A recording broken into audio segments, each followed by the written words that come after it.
Shalom, shalom. Uh, Want to give all praises, glory, and honor be to the Most High God of Abraham, Isaac, and Jacob. Right. This is your brothers from the Hopeful Elect. I put actually in the description. I need to go back and correct that. I put Wisdom Wednesday, but this is definitely Thursday. Think about it, Thursday. So, yeah, Salakia, we were supposed to get on here yesterday, man, but um, we ended up getting on here today through the Spirit. So, um, y'all know we try to at least get on twice a week. So Lord willing, again, those who tune into this lesson live will be edified. Most high willing, you all will be able to gain some type of information, knowledge, understanding, take something from it. And if not, if it's stuff you've heard before, then Lord willing, you can kind of always do what we like to do and just kind of put your own spin, a righteous spin, but put your own spin on, sometimes when you're giving somebody information that they've never heard before, right? But this lesson is titled Planned Parenthood, and it's not going into exactly what you all think, right? So we know the history of Margaret Sanger and Planned Parenthood and how the whole agenda behind that was to eliminate, I guess you could say the black race through putting abortion clinics in neighborhoods that are high, I guess you could say high in poverty, right? Which during the time of its creation, it being the Planned Parenthood through Margaret Sanger, the community that was always the highest in poverty was the so-called Black Americans, right? So these abortion clinics was put predominantly in our neighborhood, right? To kind of take us out as a people, right? To kind of keep us from being able to multiply and grow in number like the Lord prophesied over his children, right? The children of Israel. So we're not going directly into that, but we will be going into a different route, right? So can we pull up the first precept, if at all possible? Scroll down to verse number 11. Scroll down to verse 11, right? If you could, Brother Azrael, could you read this for me?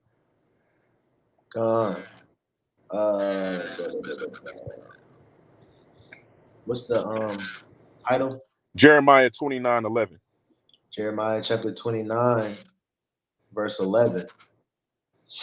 For I know the thoughts that I think towards you. Salat. Yeah, you don't got to click on it. You can just leave it.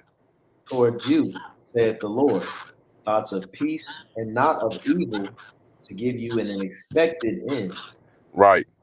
So, the Most High was, after speaking the words of prophecy unto Jeremiah, this is what he was basically telling him. Like, I know the thoughts that I think towards you, saith the Lord, thoughts of peace, not of evil, to give us an expected end. Now, we know that these words were spake to someone directly, right? However, what a lot of people, including myself sometimes, because it's expedient, like to insert yourself. What a lot of people like to do is insert yourself into the scriptures, which is a healthy practice. Why? Because sometimes if you don't know how to see certain things or certain aspects in the scriptures applying to your life, you kind of make your life a little bit more challenging, right?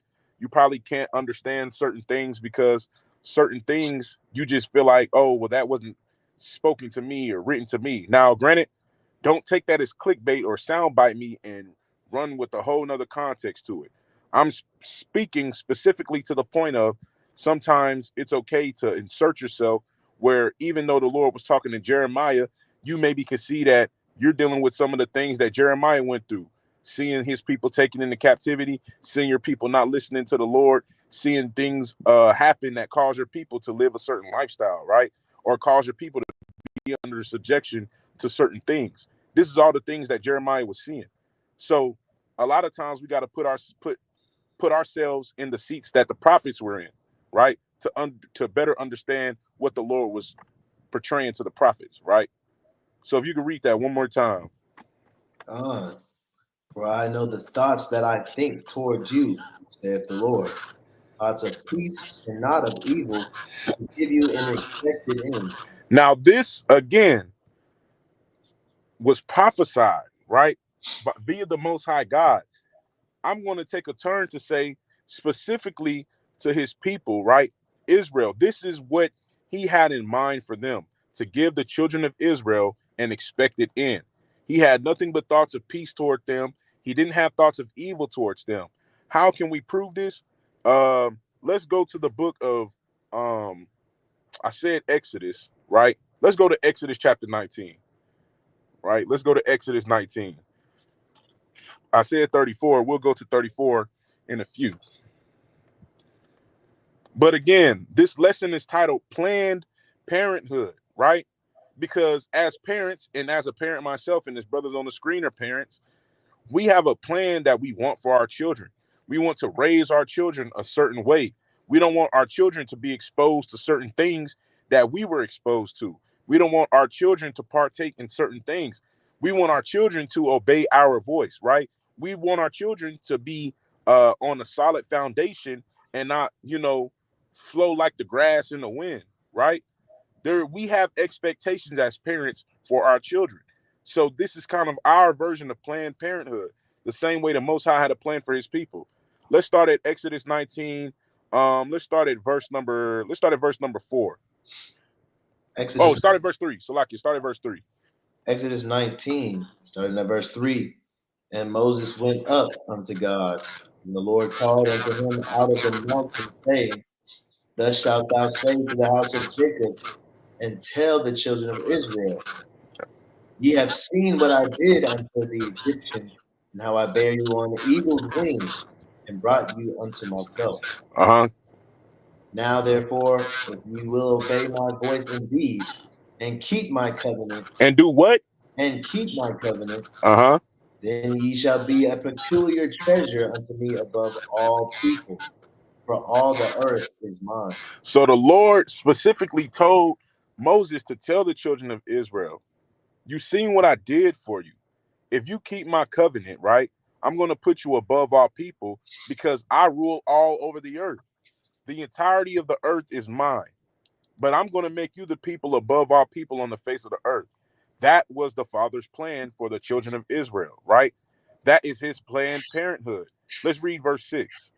Verse 6. And ye shall be unto me a kingdom of priests, and an holy nation. These are the words which thou shalt speak unto the children of Israel. So everything that you're seeing on the screen, right, is coming straight from the Bible. The reason I want to make that point is because I want people to understand that this is not a doctrine, this is not a philosophy, this is not, a filibustering. All of this is showing that the Lord had a plan for his people. The same way we as parents nowadays, if you're a parent, you have a plan for your children, right? You want your children to do great things in the earth. In order to do that, you want to set a great example for your children, right? Now let's go to the book of Salakia. Let's go to the book of Deuteronomy and let's go to chapter 28, right? Again, all of these scriptures that we're going to bring out tonight are elementary, nothing too deep. It's all surface level, right? Because like I always like to say, and it's a hill that I'm always going to stand firm on, is that it's nothing wrong with revisiting the milk sometimes.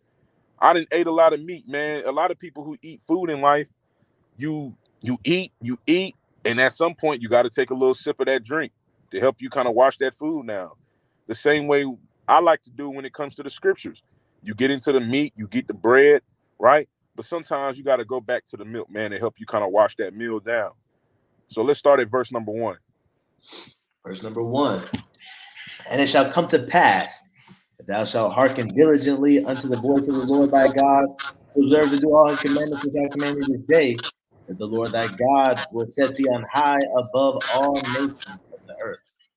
Con. So again, this is the same thing that the Lord was saying in Exodus 19, right? He said the same thing in Deuteronomy 7 and 6, right? There was 3 different places, more than 3, right? It's more than 3.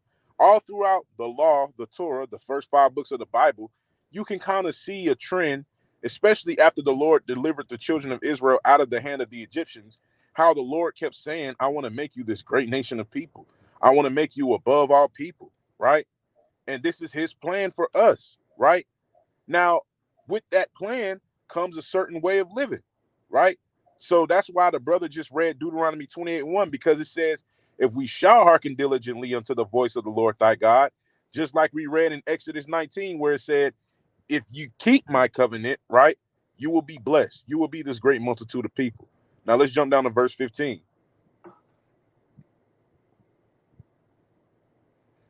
Verse 15. But it shall come to pass, if thou shalt not hearken unto the voice of the Lord thy God, to observe to do all his commandments and his statutes which I command thee this day, that all these curses shall come upon thee and overtake thee. So a part of his plan at the same time is telling you that, look, if you disobey me, these things are going to happen, right? Now go to verse 46 real quick, because we need to establish how long are these things set to happen to us, these curses, if we disobey. Again, all a part of his plan was to make us a great nation, but he told us we got to do our part. But if we don't do our part, we're going to be cursed. And how long would these curses be on us according to Deuteronomy 28:46? Let's read. Verse 46. And they shall be upon thee for a sign and for a wonder, and upon thy seed forever. So again, we have to remember that a lot of times what we see today, right? We look around at our people, we see our people giving themselves over to certain understandings of the Bible that aren't there. We see our people subscribing to certain religions that don't make sense. We see our people getting into all manner of mischief, right? And folly and madness. All of these are curses that our people are under because we didn't follow the Father's plan for our life, right? We didn't follow his development plan that he has for us. We didn't follow his workout regimen. We didn't follow his cooking recipe, right? He gave us a dietary law. We chose to eat chitlins instead, right? He gave us holy days to keep. Instead, we want to celebrate Halloween. We want to do these things because, again, we're under a curse. Because we had forefathers and mothers that didn't obey the voice of the Lord. That wasn't a part of the Father's plan. So he wrote in his will that if you disobey me, this is going to happen, right? But at the end of the day, it was all a part of his plan. Why do I say that? Let's go to the book of Deuteronomy chapter 30, right? Um, let's go to Deuteronomy 30 real quick. It's the reason I'm saying this stuff, right? I'm not just trying to speak gibberish. I'm not trying to philosophize. I'm not trying to filibuster. I'm not trying to what's it called? I'm not trying to vex anyone with the scriptures, right? I just want to read the scriptures, and give the sense, right? Let's start at verse number let's start at verse number 1. Verse number 1. Deuteronomy 30 and 1. Deuteronomy chapter 30, verse 1. And it shall come to pass, when all these things are come upon thee, the blessing and the curse, which I have set before thee, and thou shalt call them to mind among all the nations whither the Lord thy God hath driven thee, and shalt return unto the Lord thy God, and shalt obey his voice according to all that I commanded thee this day, thou and thy children, with all thine heart and with all thy soul, that then the Lord thy God will turn thy captivity and have compassion upon thee, and will return and gather thee from all the nations whither the Lord thy God has scattered thee. If any of So you can stop, Salaki, you can stop right there. You can see how the Lord told us, right? After we've been driven out and scattered abroad, right? If we obey his voice, he will gather us from all nations, right? Where we've been scattered. Again, Planned Parenthood. The Lord had a plan for us, and his plan was to make us great, right? Which for a period of time we were. Why do I say that? It's because there are nations, right, that had respect unto us because of who we were or who our God was, right? That's First Samuel 4 and 8, you know. But at the end of the day, the problem is that we didn't ourselves understand the power that we had within us. Therefore, it caused us to kind of go astray. We didn't want to listen to certain counsel and wisdom that the elders gave when it comes to knowing how to rule the nation. Therefore, we caused the kingdom to split, right? We hardened our hearts because we wanted to do things our way and not the way of the Lord, not the way of the wise, not the way of the ancients, right? who had wisdom and understanding in keeping the commandments of the Lord, who had that fear of the Lord. So as children, sometimes it's kind of easy, I guess you could say, right? No, not as children, Lord, forgive me. As parents, sometimes, right? Speaking for myself specifically, it's kind of easy to get mad at your children for not doing the things that they commanded you to do. I mean, not doing the things that you commanded them to do, because again, you have an idea, a standard of righteousness and rulership or an authority that you want them to uphold, that you want them to walk in. You have a certain way that you want them to live in, right? But they don't follow it.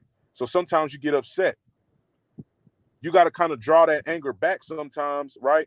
But at the end of the day, nonetheless, it still makes you mad. It's the same way that the Lord had with us. Why do I say that? Let's go to the book of Deuteronomy chapter 4, right? Let's go to Deuteronomy 4. And we're going to start at verse number 5.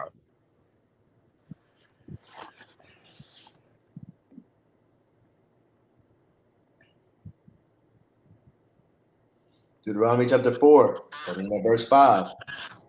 Behold, I have taught you statutes and judgments, even as the Lord my God commanded me, that ye should do so in the land whither ye go to possess it. Keep therefore and do them, for this is your wisdom and your understanding in the sight of the nations, which shall hear these statutes and say, surely this great nation is a wise and understanding people. Con, we had statutes and judgments, right? That caused us to be wise in the eyes of every nation. But if we disobeyed the Lord like we did, one of the curses would be that we would become an astonishment, a proverb, and a byword among all nations, whither the Lord our God have led us. And we did, emphatically, right? Because we didn't remember what it says right here in verse 7. Let's read this. For what nation is there so great? Who hath God so nigh unto them as the Lord our God in all things that we call upon him for? We had a God above all the gods of the earth, right? That's Psalms 96. He is to be feared above all gods, right? We had a God that, again, hardened a man's heart for the sake of delivering us out of his rulership, right? We had a God that literally parted a sea on our behalf for us to pass through and escape that captivity. We had a God that said he's going to turn our captivity back on those who oppressed us. We didn't remember these words that Moses spake before he passed, right? We didn't remember the book of the covenant in a lot of situations and circumstances, right? We had men who followed, we had women who followed, right? But as a nation overall, we failed to kind of uphold that standard of righteousness that we went over last lesson that we did in Deuteronomy 6, how the law would be our righteousness. We failed to uphold that standard that we were measured by, because we forgot how we had a God that was so nigh unto us, right? Let's read verse 8. Verse 8. And what nation is there so great that hath statutes and judgments so righteous as all this law which I set before you this day? I like the way the brothers read that, though. So righteous, man. Genuine got a song called So Anxious, you know?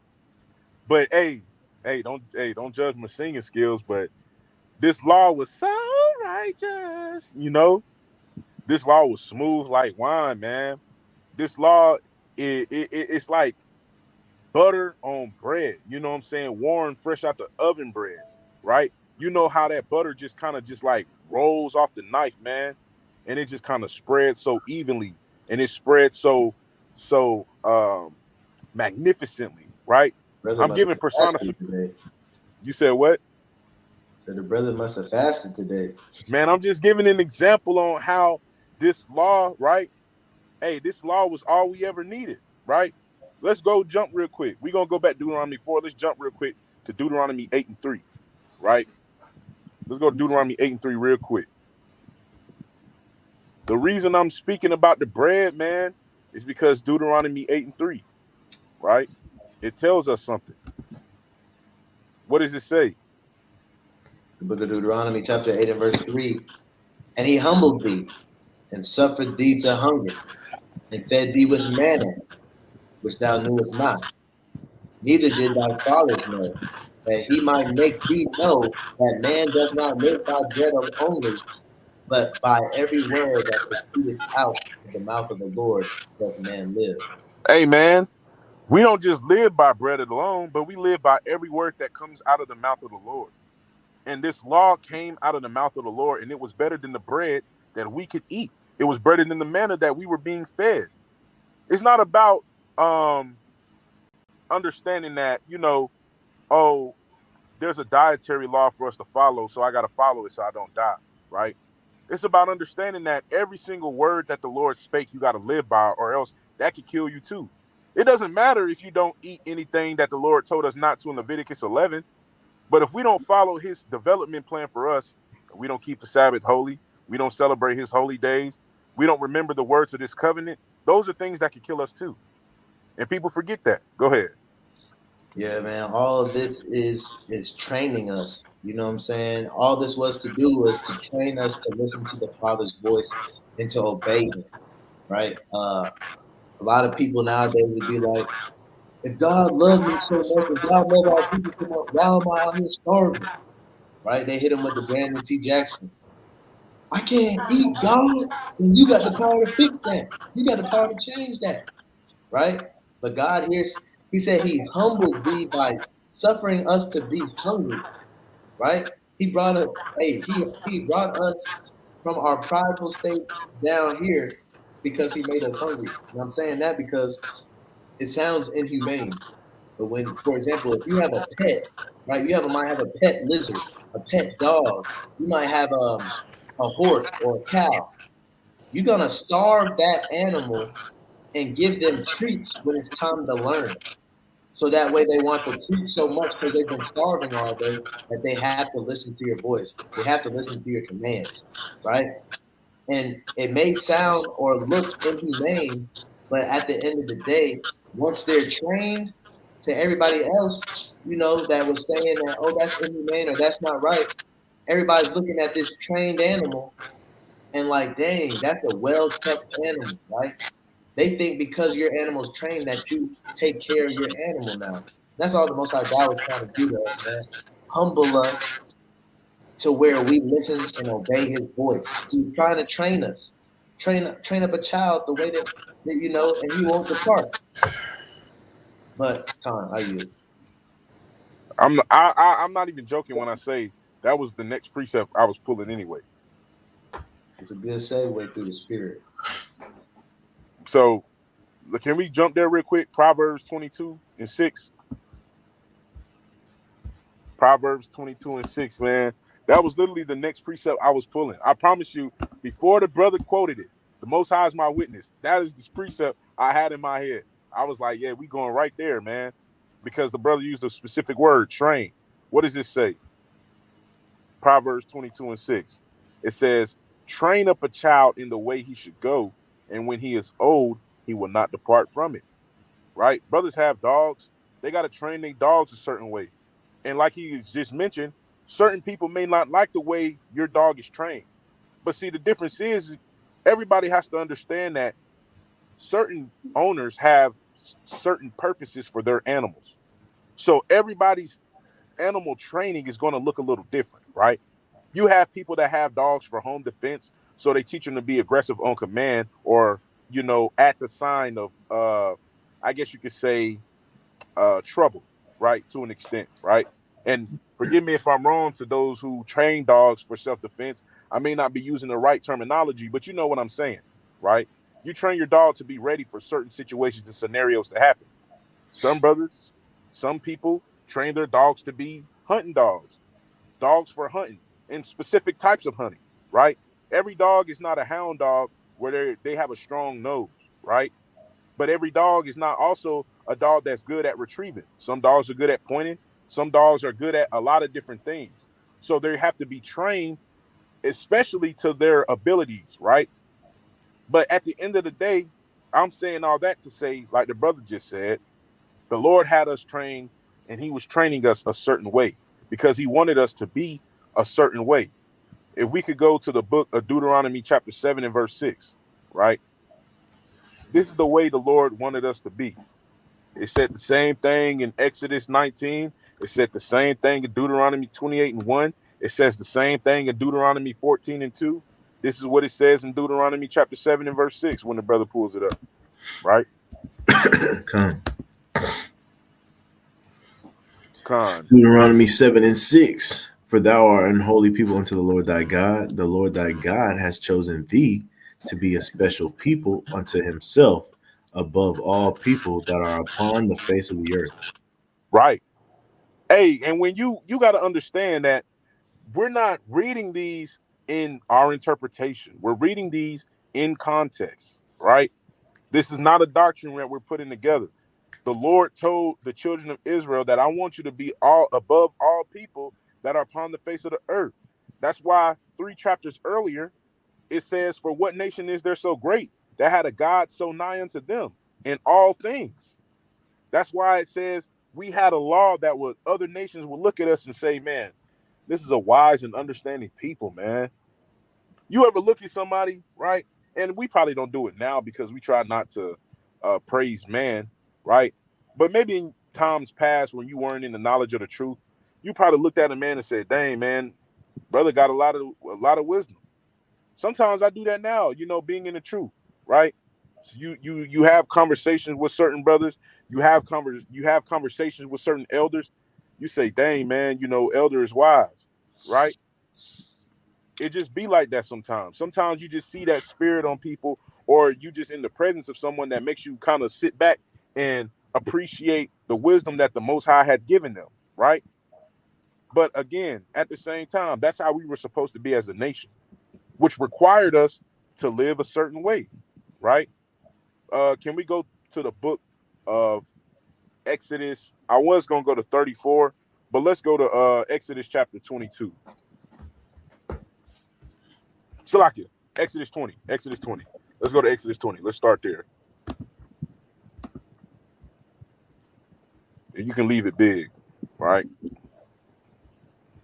Because I want to go to some points, right?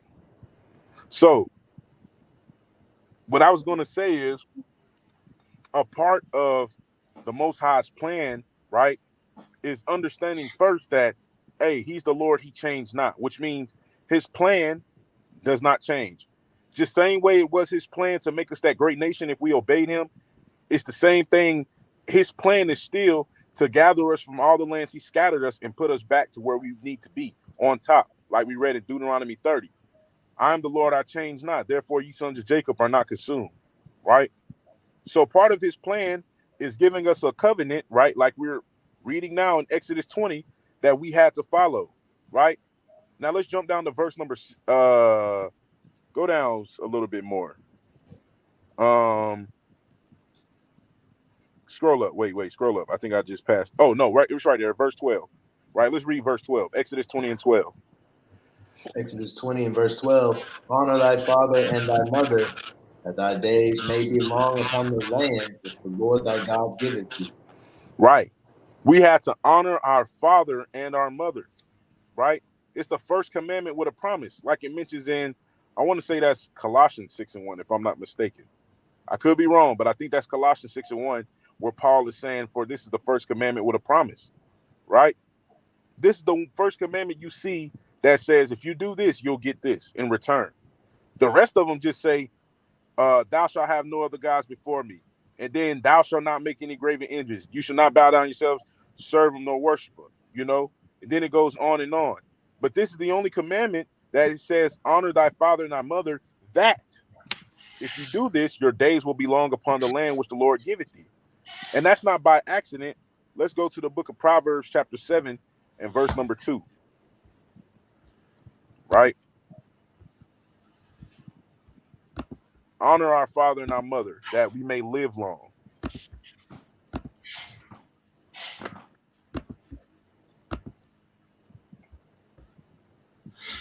Right? What does it say right here?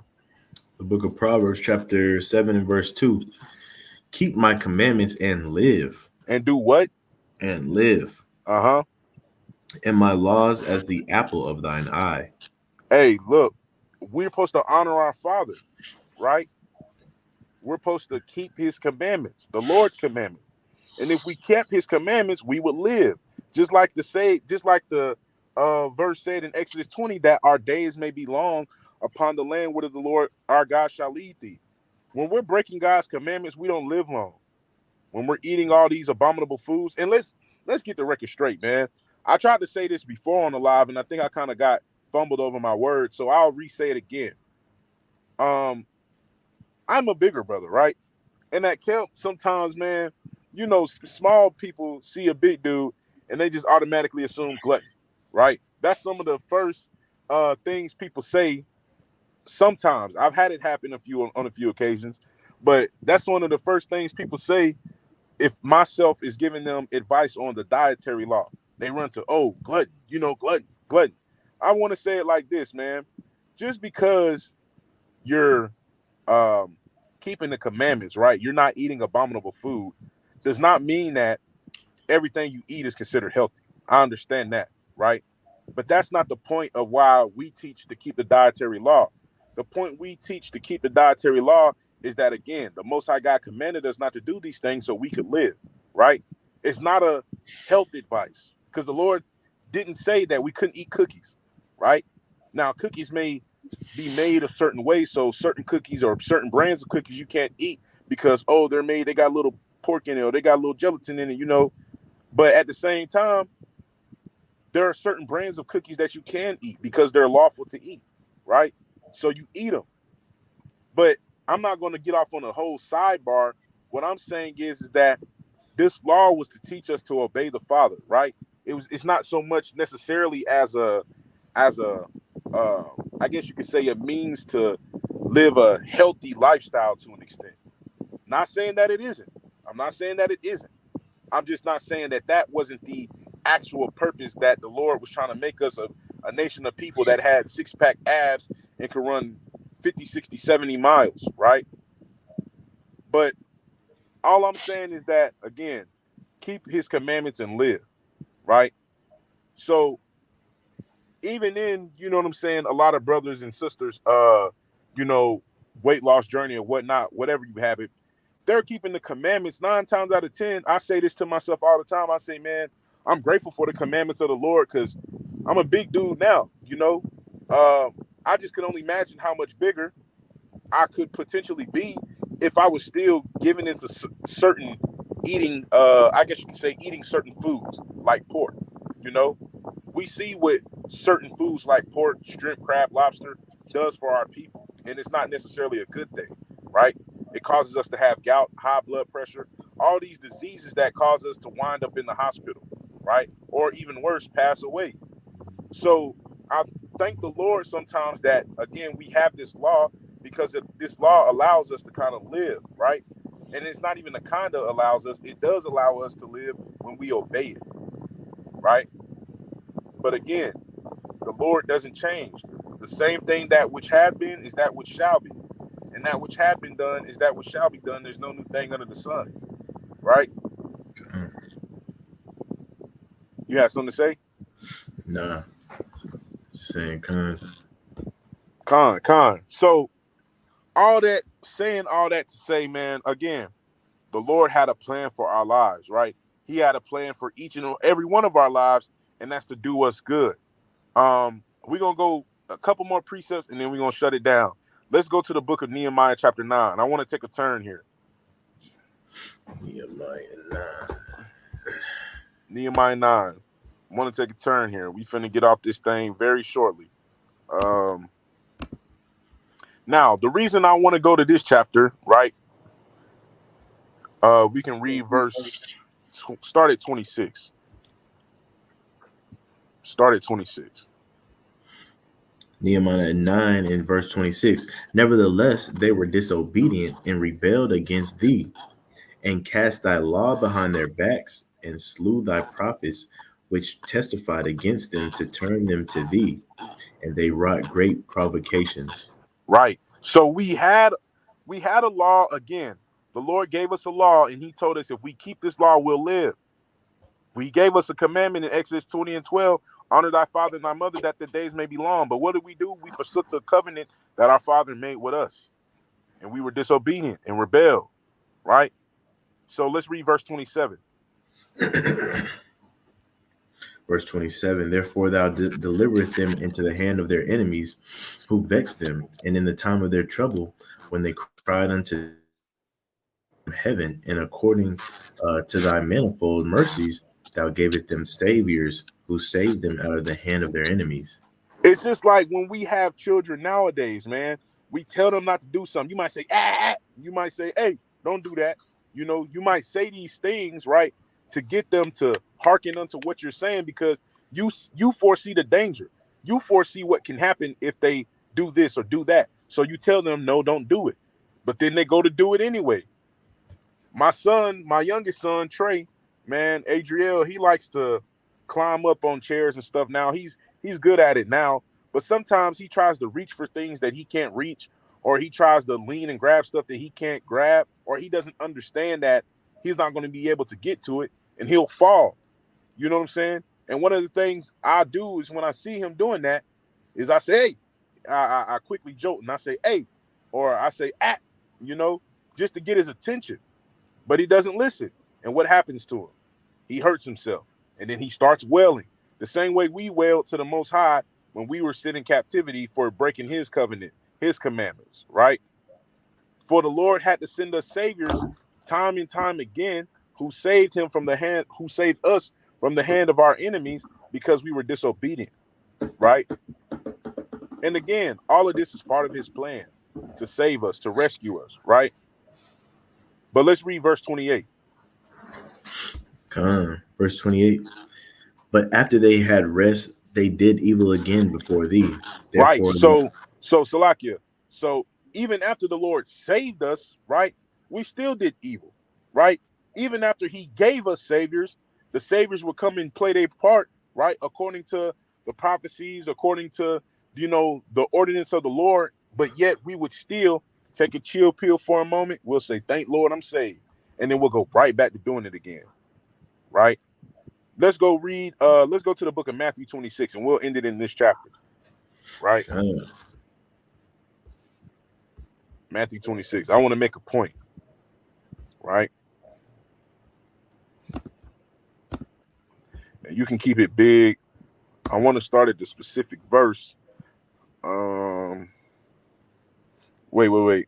Go to verse number. Scroll up again. Scroll up some more. Start at verse 1.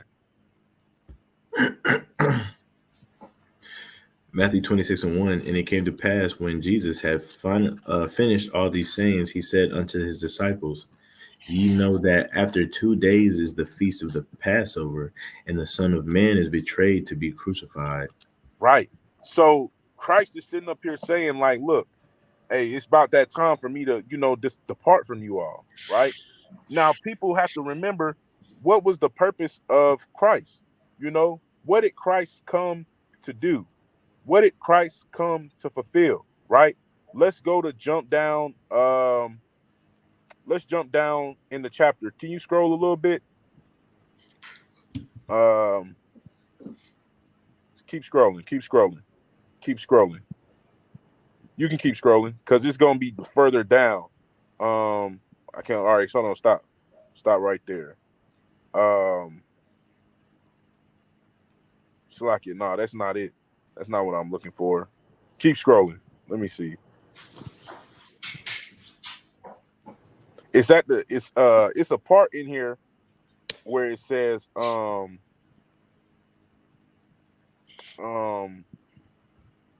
that's what it is, but that's not. I thought it read differently when I read it earlier. Okay, well, we'll go to it. Let's scroll up just a little bit, right?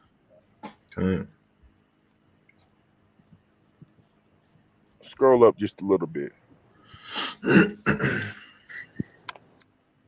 Salakia, it's in Matthew. Hold on, Salakia. Maybe I'm telling you, what verse are you at right now? That's 40. 40. Okay, yeah. Start at verse number Start at verse 39. Let's start at verse 39, right? Because I'm gonna make the point. I'll circle back and make the point of why Christ came, but I want to read this first. I was gonna make that other point first, but I thought it was a verse in Matthew 26 that I seen to go with that, but I probably went to another precept. But let's read. Start at verse 39. Come. Matthew 26 and 39, and he went a little further and fell on his face and prayed, saying, O my Father, if it be possible, let this cup pass from me. Nevertheless, not as I will, but as thou wilt. Father, let your will be done. That's what Christ is saying, But if it's possible that I don't got to go through this, please don't let me go through this, right?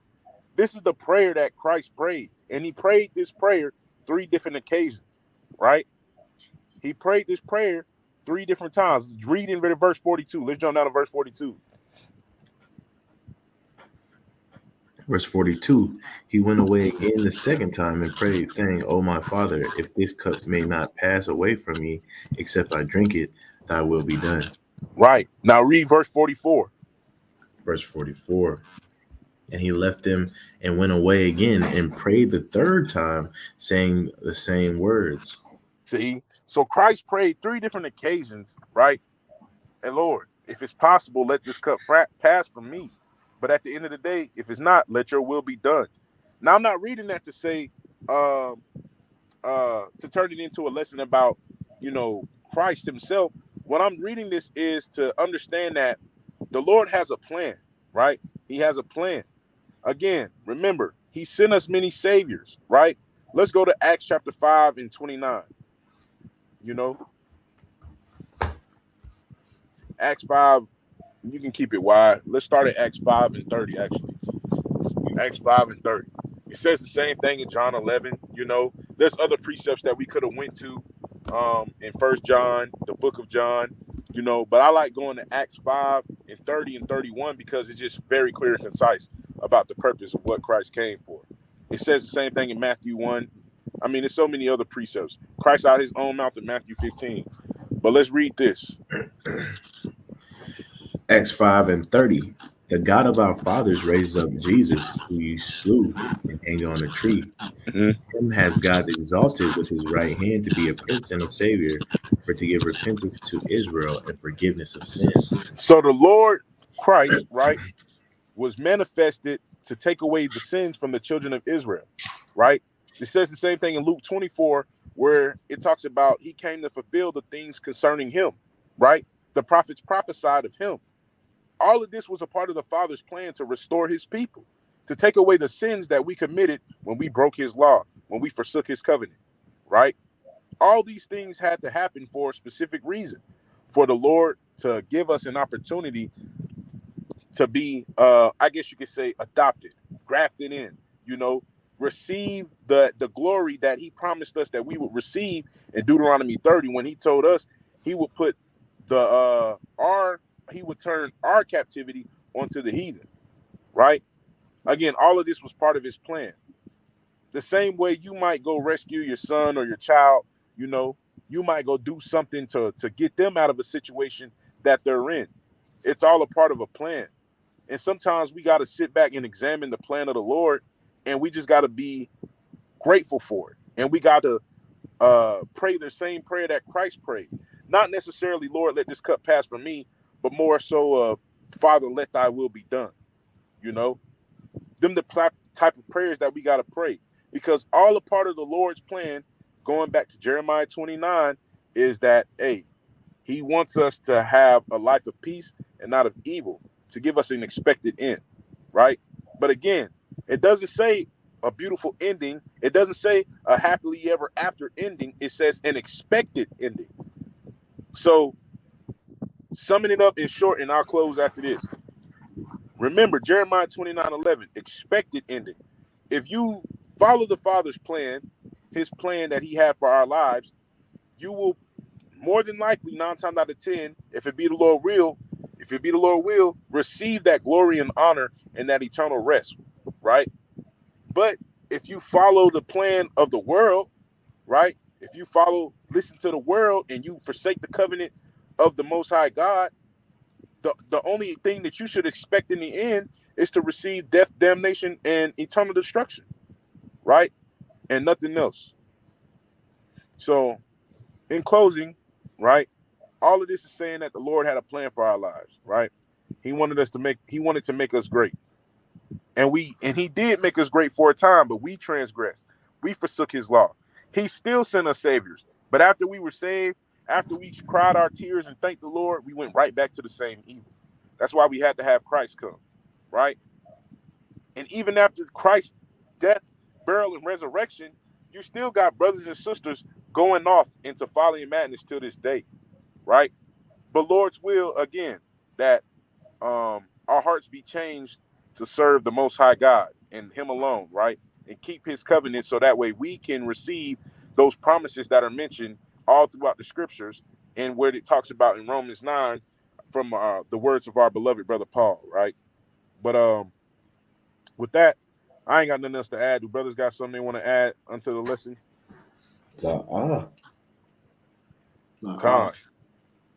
Con. Well, with that, man, we can wrap it up and say, we're the brothers from the hopeful elect, right? It's our heart's desire and prayer, for Israel that they might be saved. For I bear the record that they have a zeal of God, but not according to knowledge, right? This has been a Think About It Thursday. Lord willing, we may be on here tomorrow, may not, may be on here on the Sabbath.